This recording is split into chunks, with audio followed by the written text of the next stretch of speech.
This is the Wenning Strength Podcast, brought to you by Wenning Strength and Wenning Strength Media. For printed copies of match training manuals, custom equipment, online coaching and analysis, and information on upcoming seminars, go to wenningstrength.com.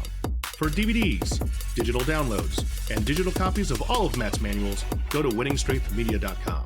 Bill Kazmaier is a legend and the self-described strongest man who ever lived. And it's hard to argue. He is a two-time world champion powerlifter. He is a three-time world's strongest man. In fact, he'd likely have the record for most world's strongest man wins had he not been disinvited after his third win. He was so dominant in the sport that the organizers wanted to give an opportunity for someone else to win. He has at least 15 world records. He was a pro wrestler, ESPN and Arnold Fitness Expo commentator, and is currently a motivational speaker. And among other things, just a really great guy. He hung out with us all day. In fact, our podcast with him was almost 2.5 hours, so we're going to divide it up into 3 sections. This is part 1, so make sure that you subscribe. Also, to celebrate the release of this podcast in our time with Kaz, we are offering a discount on any purchase made through wenningstrengthmedia.com. Use discount code KAZ, that's K-A-Z, and you will receive 15% off any item or combination of items through wenningstrengthmedia.com. You can use that discount on any of Matt's digital training manuals, digital videos, or DVD, or the combination of any of those items. Again, that's 15% off using discount code KAZ, K-A-Z, and that's good through August 31st, 2018.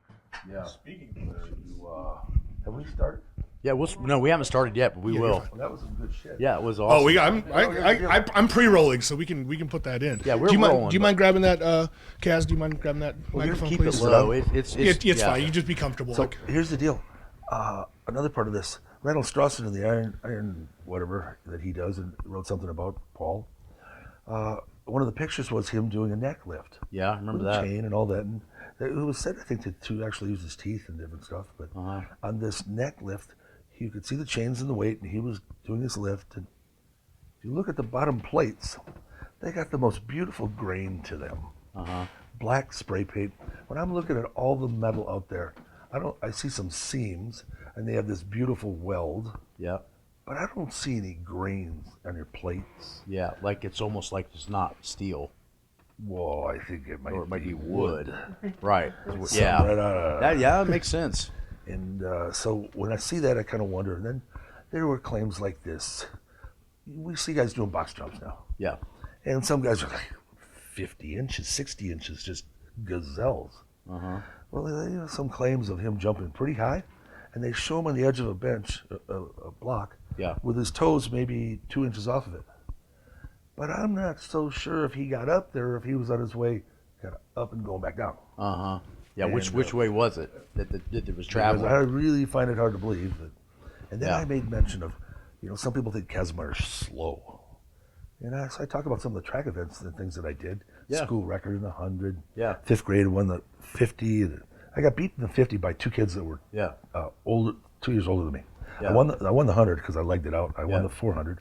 I set the school record in high school in the 100 for shot put, the 600 in our President's Council for Physical Fitness. So I had good endurance and I could run and all that stuff. It was from using a 20-inch bicycle. I think where people see your quickness is when you did that sumo wrestling with John Gamble. When you guys were in that circle, was that 83, 82? The story there is kind of interesting but simple. In the squat 2 events before, one of the lifts with the concrete blocks and this contraption they had, it was really awkward. That was like a Smith machine squat, wasn't it? And it had the girls on the top. No, this was concrete this year. Blocks. Okay. Much better, because there was a temptation with a plexiglass floor and a half a dozen bunnies above. Yeah. That some of the guys couldn't quite handle. Yeah. I was able to keep it under control. Yeah. But on the concrete lift, I did a 870. Yeah. But I tore like an adductor. Oh, I've done that before, and it sucks. So I wrapped it, and I went 950. That's insane. And I tore the other did one. not wrap mine. I tried to walk to the fucking airport and make my plane, which I barely made. Yeah. That was bad. That was real bad. So this is in between events now, and I'm done with squat, and the next event is deadlift. Yeah. Would you have liked to deadlift after you came home after tearing that leg? Oh, hell no. Well, I had to about an hour and a half, 2 hours later. Yeah. And they're both torn. Yeah. And the warm-up is 300, and I went to pick it up. I couldn't move it. So I just straightened my legs, and I cranked it up, and I went, oh, shit. Yeah, yeah. And then I went 450 and then 600. Now I'm warmed up. The 600 looked like I'm done. Yeah. The opening weight 700. Okay, I got through it. Stiff leg. 800. Yeah. 900. I think I remember them talking about that on the strongman, like they were saying you were injured and you just kept muscling through and muscling through, and I was just like, this guy is fucking crazy. Like, they never really talk about those injuries so much, and I may do something in the future where I kind of take some of those films and let people know what was actually going on. Because then we went 9, 25, 50, 75, 1,000, 25, 50, 6, 7 more lifts. That's what That's what I think you're remembered for, though, from my generation. That when you were doing all your biggest shit, I was 2, 3 years old, but I was a student of the game. So you're a little shit. I'm a little shit. I was born in '79. Just a boy. You a little shit. So I was a little. I shit. have so much more respect than to do that. But if you were just a little shit when I'm doing my stuff, how'd you catch up? So I don't know. So I remember what you remembered from me for, and everybody I talked to, was your competition ferocity. Like, you were a fucking animal. Like, I remember watching videos of you doing stuff, thinking this guy would try to deadlift with two torn adductors with a ripped bicep, and you did. The things that you would bounce back from and do were just unbelievable. If the guys now are doing 1,000 and what? Thor just did 1,041. 1,041. Yeah. And it's much lower. Yeah. We were, just below the knee. Yeah. So it was quite a bit higher. You know what's funny is that, and maybe you can agree or disagree with me.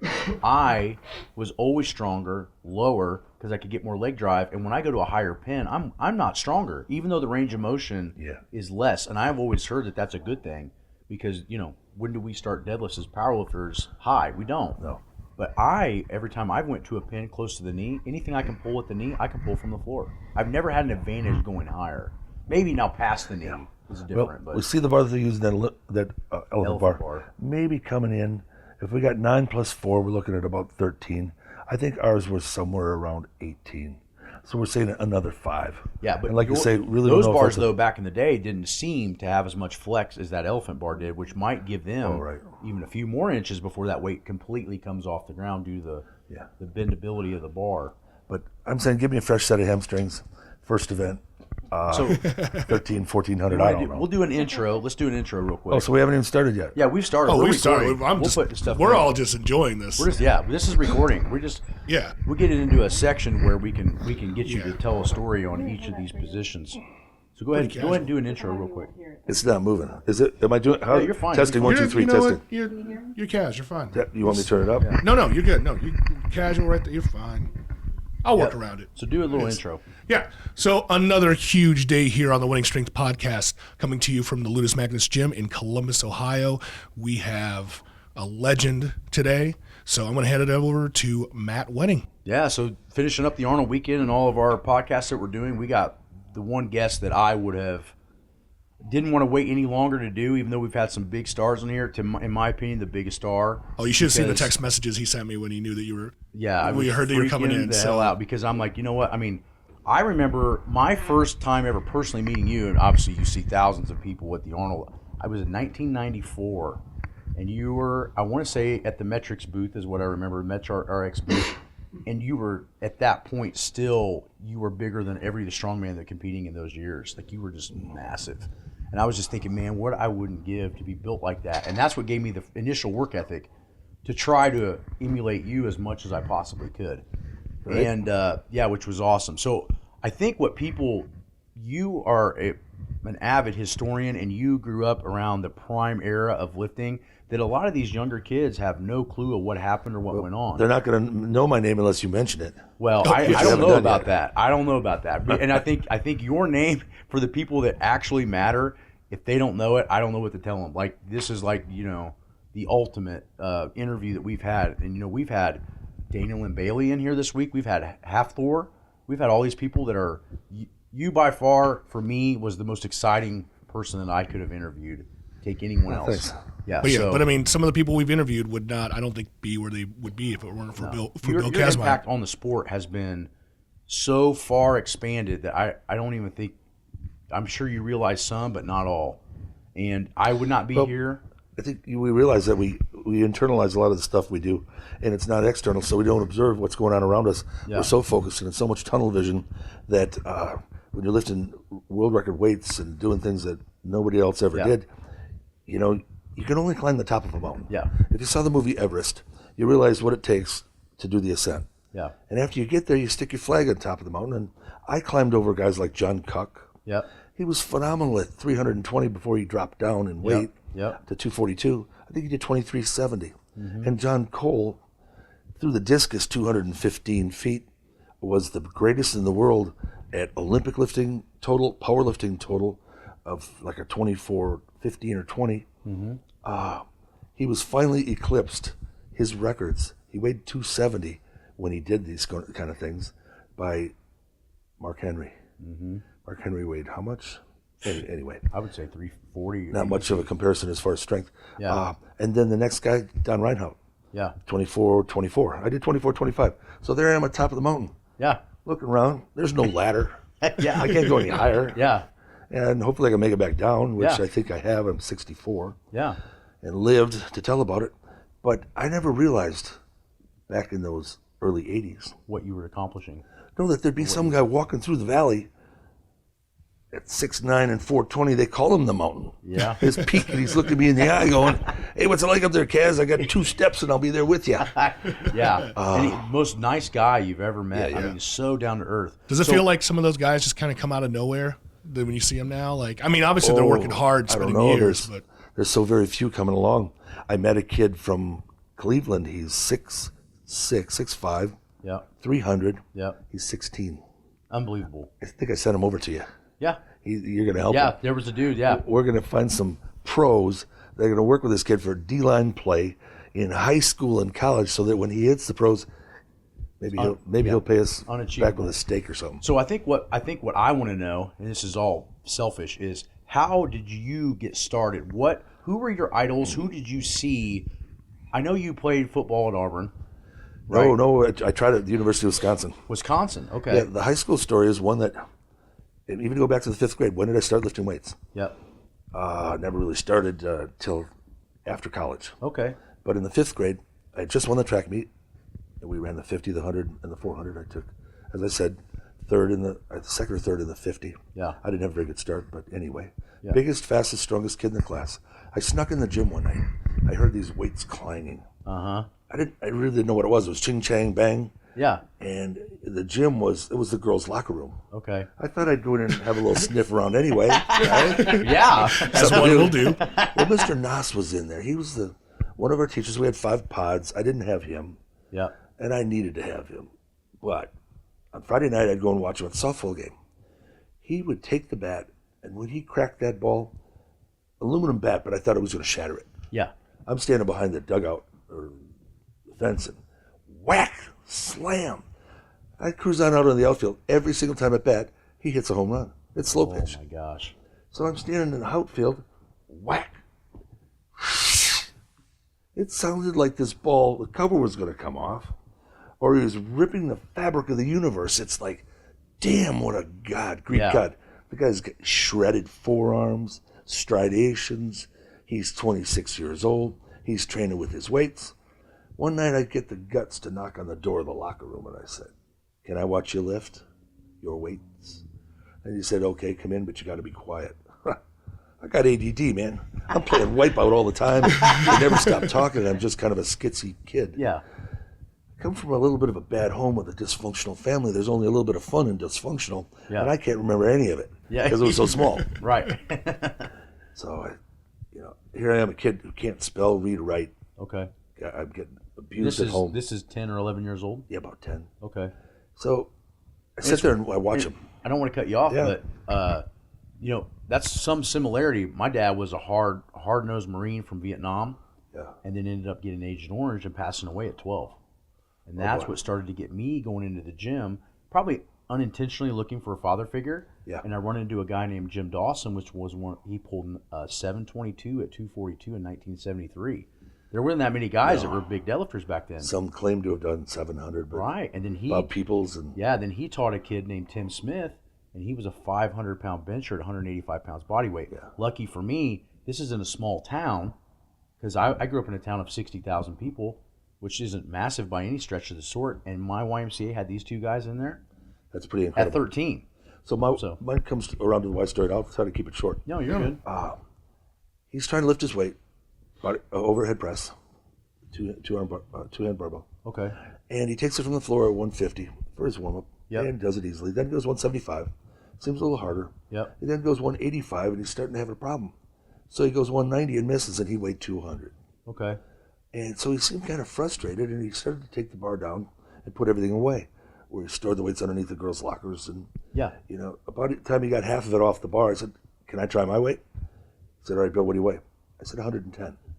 He left that much on the bar without any instruction, with only seeing him do 2 or 3 of them. I reached down, grabbed the bar, pulled it to my shoulders, and pressed it overhead like a toy.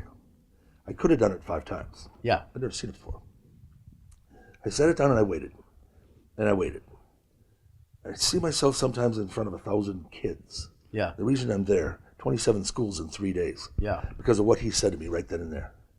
It was such a motivational thing. It was a lot like my dad. My dad said, "You're horse shit and you'll never be anything else but." This man was equally as positive. He said, "Now you got to leave and don't come back."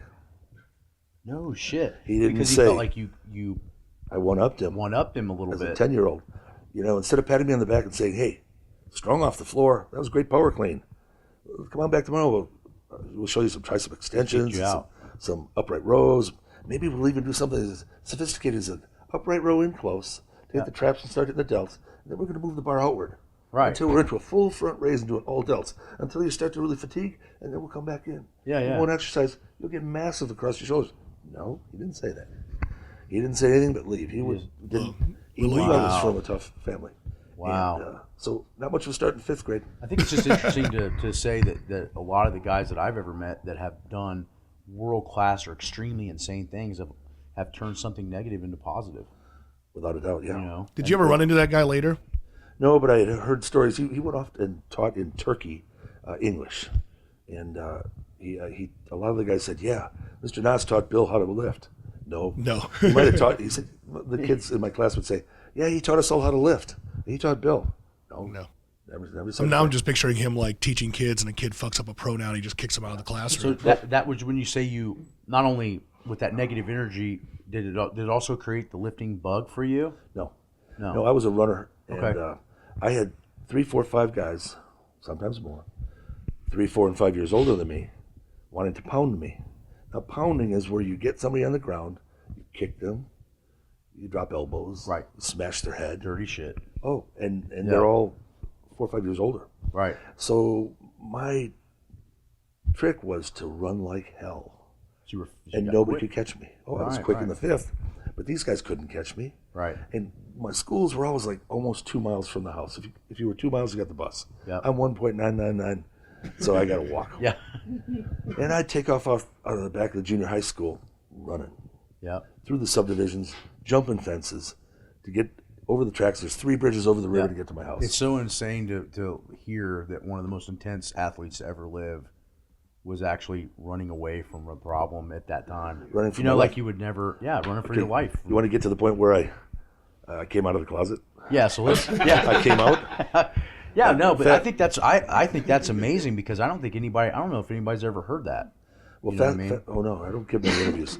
Fast forward to 15 and 10 months. Okay. I get my driver's license. Yep. So that's back then. Were they like not permanent driver's licenses? Those were like what we get, like what do you call Like them? a temp. Temporaries. Yeah. And you had to be with somebody in the car that already had a license. That's when I had my license at 15 Okay. and 10. All right. So, and this kid who's like 21, And what town is this? Burlington, Wisconsin, Burlington, Wisconsin. Does Where this is story that? end with you running over a kid in your car? never happened. Okay. No. So, this guy he's dating one of the girls in junior high school. Yeah. She's like 15. He's 21. Okay. A little Anyway. weird. Yeah. Well, maybe not back then. He tells me I'm going to give him a ride to this guy's house who owes him money. Okay. Okay, I'm gonna. And I do. And he collects his money. I take him back to town and don't think anything of it. And we did something called Scoop the Loop, Okay. which is drive this little half mile, turn by the Mars restaurant, Okay. and then back downtown around the gas station, the Scoop and Loop. Yeah. So it's Drive, kind of like drive, your cruising loop. Yeah. Yeah. We had the same thing in town. Yeah. You know, So- of cars that we thought were cool back then. Oh, yeah. You know. So I stopped in the restaurant. Okay. I was having a burger, and I'm just hanging out. Okay. All of a sudden, this guy comes through the door, leather jacket, mean, badass, who owed this guy the money. And I took him to his house, and he comes for me. As he gets about a step away, I got him by the lapel. I post one leg, pivot, drive with my lower leg, and toss him about 10 feet. Jesus. He goes flying over these tables, come on, bam! And he gets up, and I'm ready. You're ready. And he takes a step back. Now it. I'm double ready to kill him. Yeah. And he's like, 20 years old. Yeah. He dusts himself off and says, "Don't you ever come back to my house again." At 16, Jeez. nobody wants to fuck with me because I'm kind of there. You threw a guy 10 feet in a restaurant, and now everybody's like, damn, if I can't beat this guy's ass, I'm going to pay for it. Which is always what you try to do. You got to make it worth the risk, the ratio, Yeah. So when did you go from being a runner to being more strength, more power? I like the shot put, but I just stood there and winged it. Yeah. And I No form. Just power through. I'd be running the 100 and the 200, and I'd go over and toss the shot put. The discus, instead of going forward out of the front of the circle, Yeah. I took a step back. Who were the guys at that time period that was Paul Anderson constantly mentioned around strength Never ever heard. sports? I didn't hear about anything as far as lifting weights until in and after college, 75, 76. Yeah. And so I never would have heard those names. Right. There was no Iron Mind magazine or anything like that for me. Yeah, I just didn't know, back at that time, where would Perry you... Rader, what was this called? What's that? Perry Rader's magazine. I don't remember. I know what you're talking about, that muscular development or muscle. Iron Mind, I think. Iron Mind, yeah. And then you had, Schwarzenegger was known at that point, wasn't he? Yeah, not really. Surely really. from those 70s, but... Well, I think it's hard to remember back then, like the news cycle and everything didn't Well, I'm exist thinking like like it is Dave now. Draper was in the 60s, right? And then you had like Reeves, Right. Steve Those guys were all Reeves. around the time. I guess if I gave you some of my heroes from back in Charles that time... Atlas. Yeah. I liked this guy that was from my area where my family came. He came Okay. over in 1870 to the Pennsylvania Valley, Columbia County, to Altoona. Okay. And this guy was up in Carlisle. Okay. And in 1904, he won the pentathlon, the decathlon. He played professional baseball and professional football. Yeah. He was Jim Thorpe, the great Carlisle Indian. Okay, I know him. I've heard of him. Yeah, so that was kind of my hero. Nice. I can remember one day out trying to do the running broad jump, and I had my spikes on, and I hit the pit, but my one foot slid over a little bit. Yeah. And I put 2 holes in my ankle of my other foot. Yeah. But I wanted to be like him. Jim Thorpe. You don't hear anybody. I've heard of him because I'm kind of studied that stuff. But Jim Thorpe was probably one of the all-time greatest athletes. Yeah, that's what they called him. Yeah. Greatest ever. And so I wanted to be a pentathlon, decathlon of strength, to be able to do all lifts and run and everything else. Yeah. And I think I pulled it off because a lot of the times I didn't really train stuff. Right. I can be known for 2 or 3 different things in my career, and one of those is the measure of a man is how you react on a bad day. Yeah. And the many serious injuries, I just came right back and just pretended it that's wasn't hurt. that's what I mean. You're known for your ability to achieve even when things are stacked completely against you, torn biceps, torn adductors. What's the single worst injury that you had that you still performed with? Yeah, I was going to give you 2 other points, but Yeah, go ahead. Sorry, no, go ahead. We can come back. So for some of these injuries, there have been so many. When I tore the pectoral off in the steel bar bend, they told us to practice with hot rolled steel, which is what we used in the competition the year before. They gave us some stuff. I said, man, that's kind of shiny. I said, yeah, it's better for TV. It's not so dirty. It's cold rolled steel. Oh. And as you know, it's 3 times stronger. Oh, yeah. And I made a real bad mistake, my own fault. I went over the top. I blew my pec and delt and bicep off. But so my docs kind of worked. In what year is this? 82, 81. 81. Okay. So now I got to listen to this shit about Dave Waddington being the man with the world's strongest legs. And this was the guy. This was the guy that officially squatted the first 1,000 pounds. Yeah. Okay. So Because I remember he tried that, and you might be able to correct me if I'm wrong. He first walks it out and tries it, and the weights come off the bar. No, that was Anthony Clark. Was that Sorry, Anthony? that was Lee Moran. Lee Moran. Okay. Yeah. So Lee Moran's lift, if you want to get into that before we go back, would be he steps back, goes to squat, one of the collars comes off, it goes whoop, whoop. Yeah. I've seen the video of that. Now, wait a minute. I think on one of them, he dumped it over his head first time. Dumped it. Okay. Take it again. Now, because he dumped it, they didn't tighten it up. Or when they put it back on the racks, Yeah. they didn't tighten it up. It slid off. Okay, now he's dumped one. The other one slid off. his third attempt at 1,000 or third time, he smokes it. Yep. Yep. I remember seeing that. So, but having to listen to, after this pec injury, Yeah. about Dave, why didn't you have the world's strongest legs? You know, I had 4 events left. Yeah. And it was, I told the doctor, he said, you're leaving parts of your body on the field of battle. Yeah. I go, Doc, this is pretty important. That's my title, world's strongest man. That's my trophy, and that's my check. Yeah. And that $20,000 check, it was about this tall and that long. Yeah. I said, Doc, I'm not leaving until I take care of business. 4 events left. I took 2 firsts, a third, and a fourth.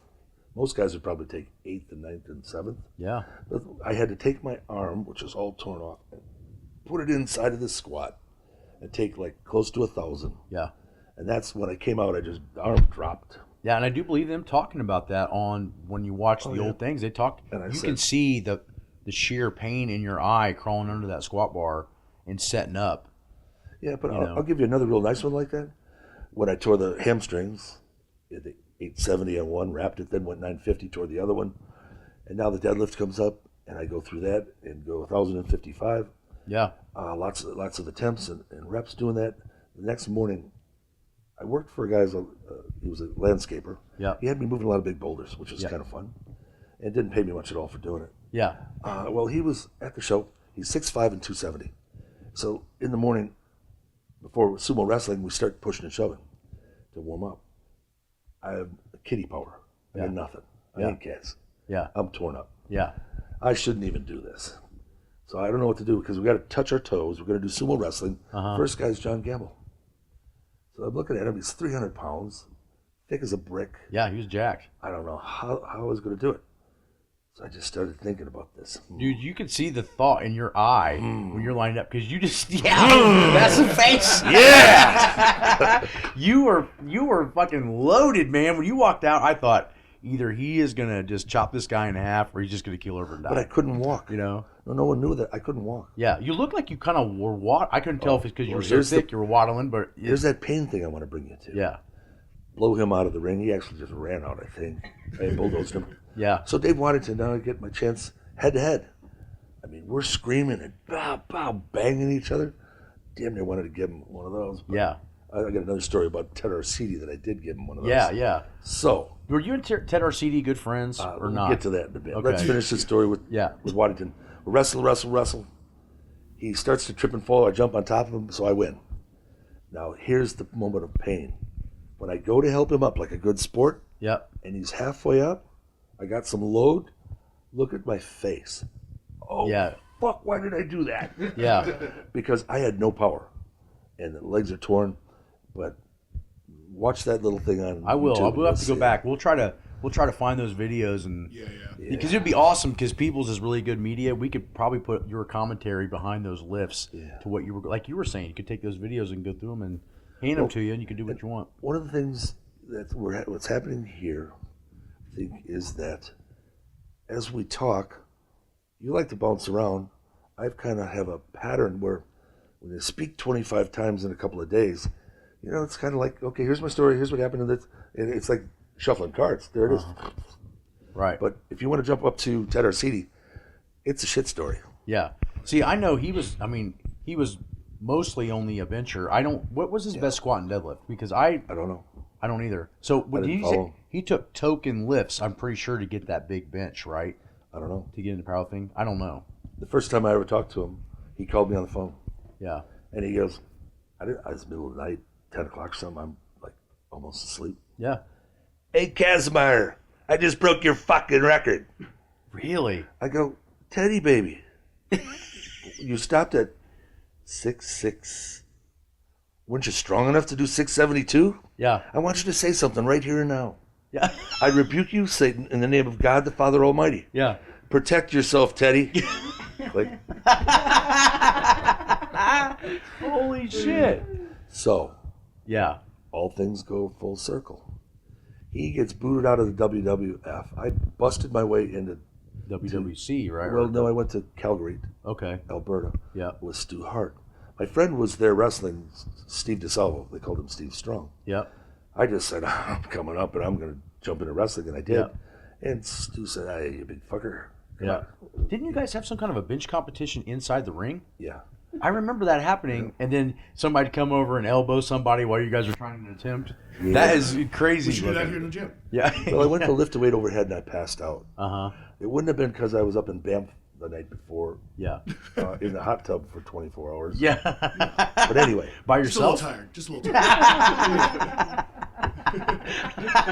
We got to go deeper into that story. You think so? Nah, that's all right. You don't have to. I'm divorced. Doesn't matter. I wasn't married at the time. Well, okay, yeah, that's fine. Do what you got to do. Nothing happened. Yeah. Nothing happened. Yeah. She was a teenager. Yeah. But anyway. Well, I mean, sure kept my attention. That's all it takes.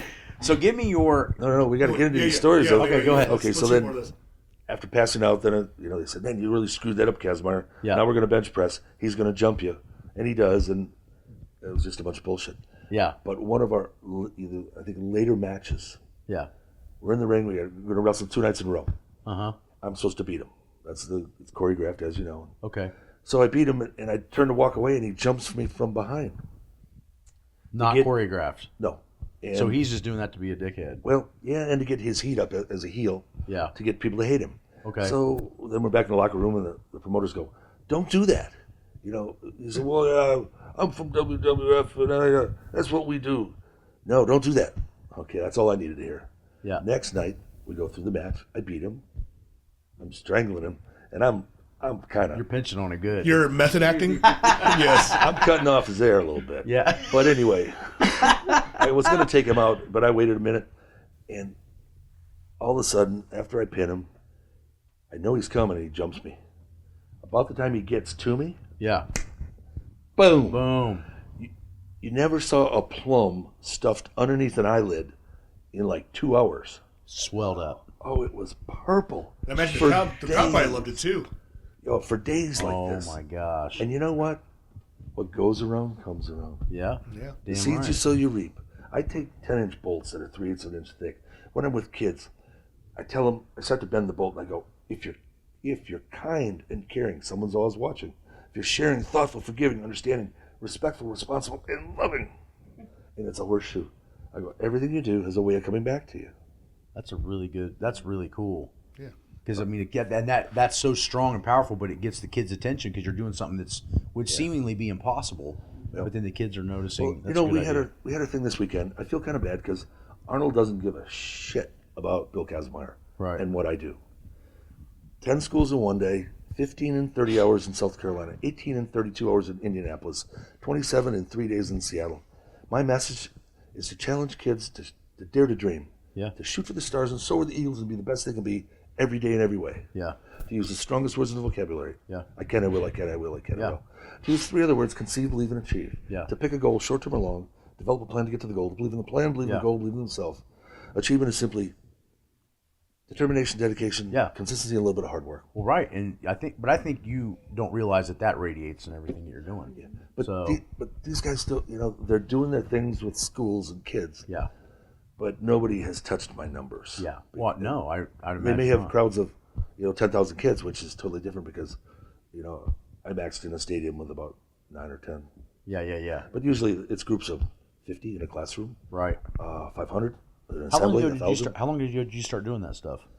For years and years and years, but a lot of them, it came from gym stuff, then into schools and working with companies that the mission statement was simple: to go into a community and leave it better than we found it. Right. To start in the morning with a prayer breakfast at 6:30, and to pray with a group, church groups in the community. Yeah. And then to do a drive to work at 7:30 on the radio. Yeah. And by 8:30, school didn't start yet, so there was kids who could come in and get kind of a Christian message. Right.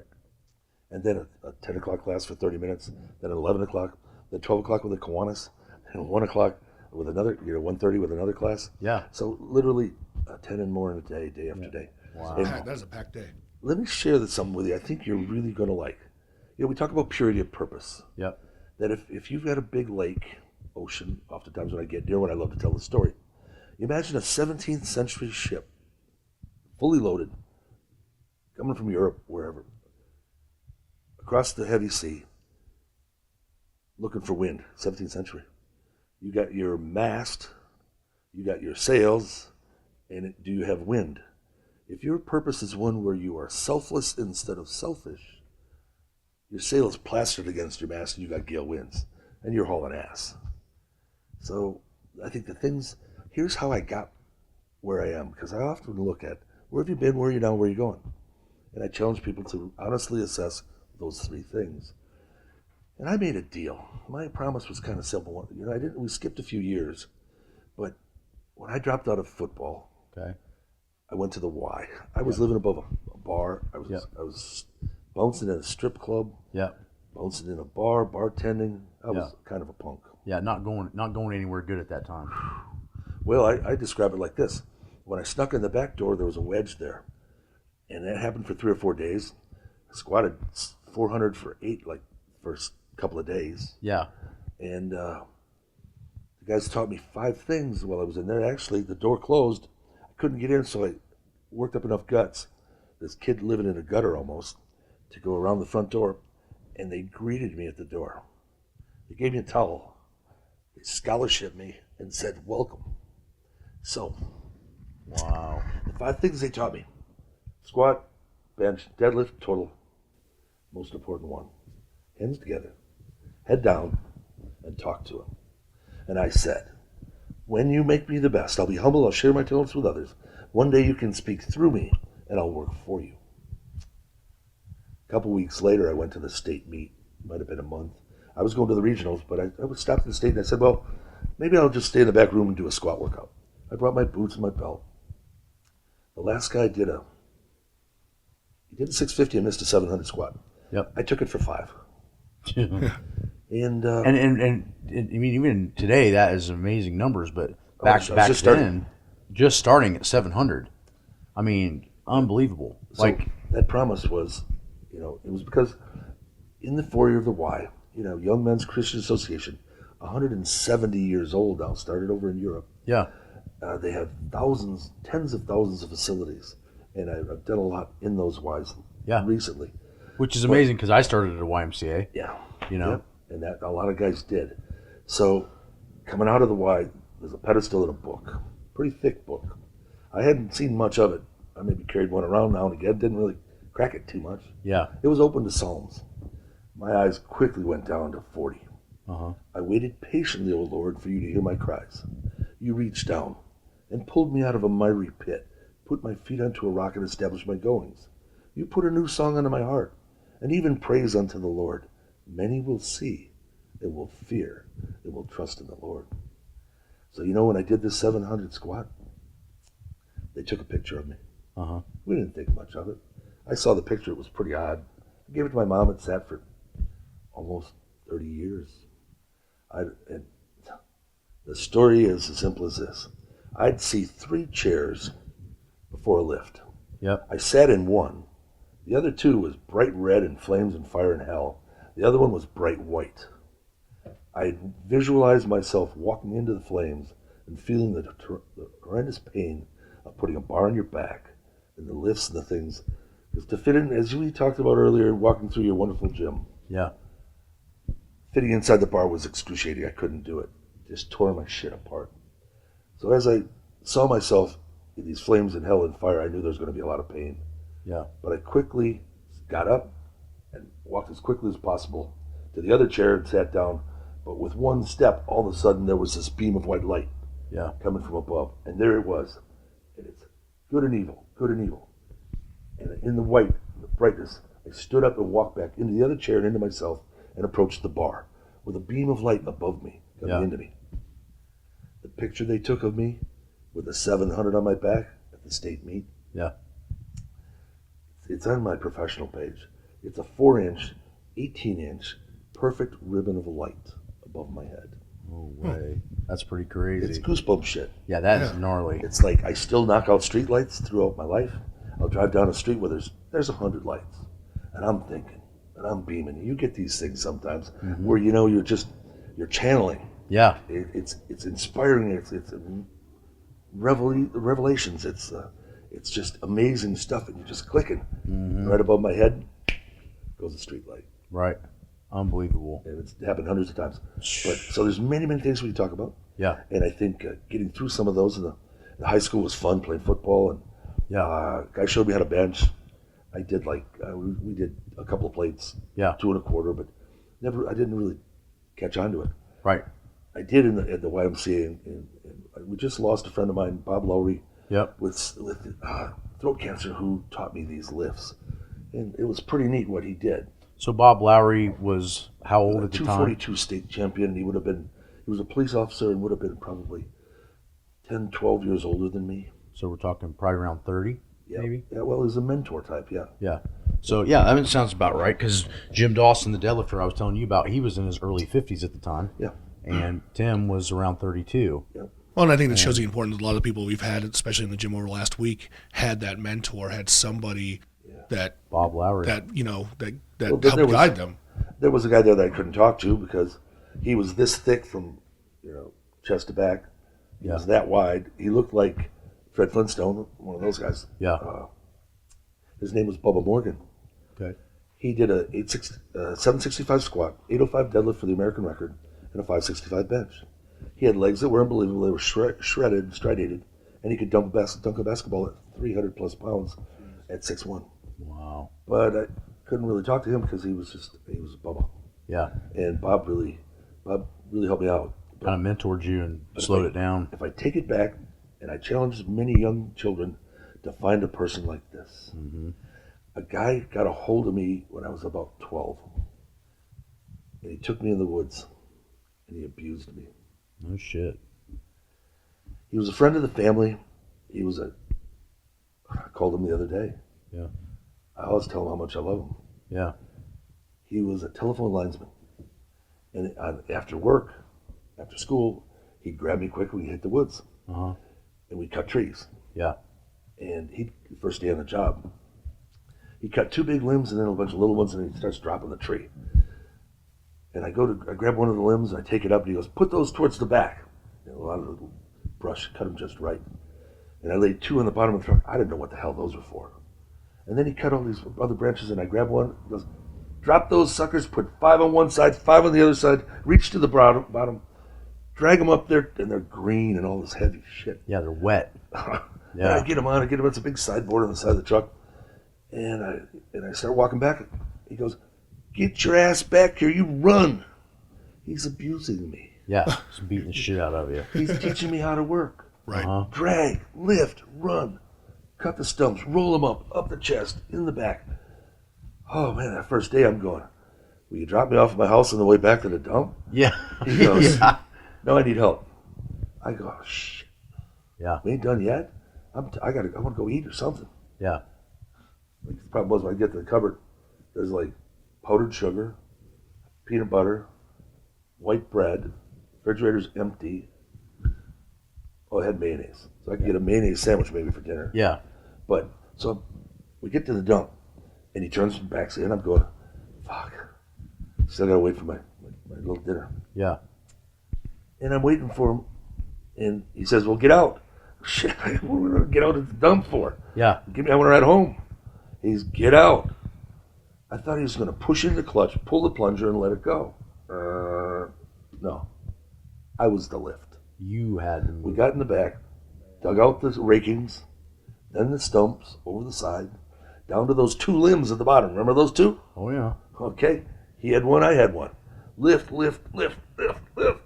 Finally, the whole package just kind of tilts a little bit. He says, "All right, when I hit the clutch in granny gear, I'm going to pop the clutch. You keep lifting." And then Sounds not OSHA approved. No. So the load goes, and there goes the load. You know what I mean? Yeah. There it goes. It's over. I was tired. Jeez. Get back in the truck, go to Yeah. my house, and he abused me like that all the time. Yeah. To the point where he taught me how to work in a way.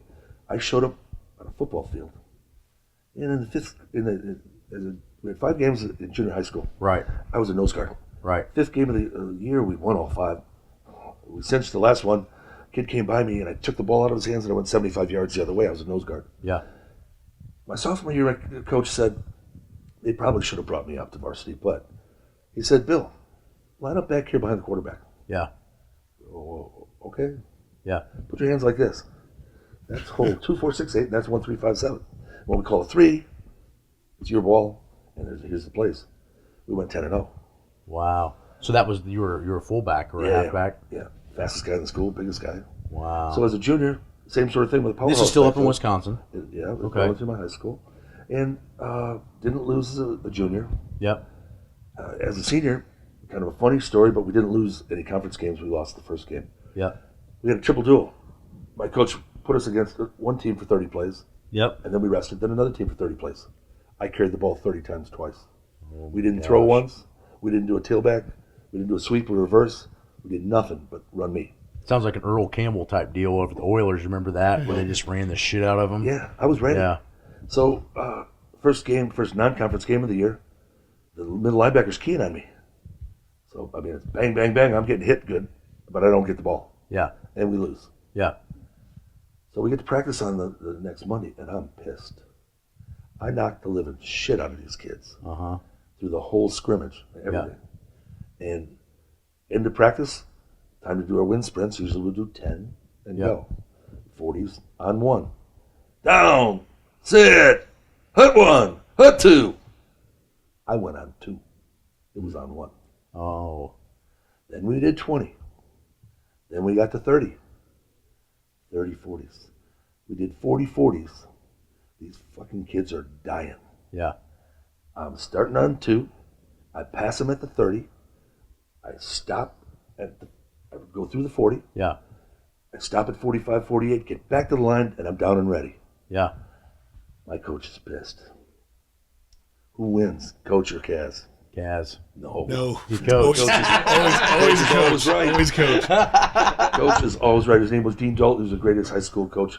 He's been commemorated for all the things that he'd done in mentoring young people and making champions out of them. Yeah. He put me on the Pines and put a kid ahead of me the first regular season game. Yeah. 0-0 at the half. There's 19 seconds left. We're on the 32-yard line going in. We ain't going to make it. They put me in. Yeah. 32 yards. Nice. We scored 3 times that night. That's so badass. I scored all 3. Thank you for joining us for part 1 of our sit down with Bill Kazmaier. Make sure you subscribe so you can be notified when parts 2 and 3 are released. Also, don't forget to go to wenningstrengthmedia.com for all of your training needs. And again, use discount code KAZ, that's K-A-Z, now through August 31st, 2018 for a 15% discount on all purchases.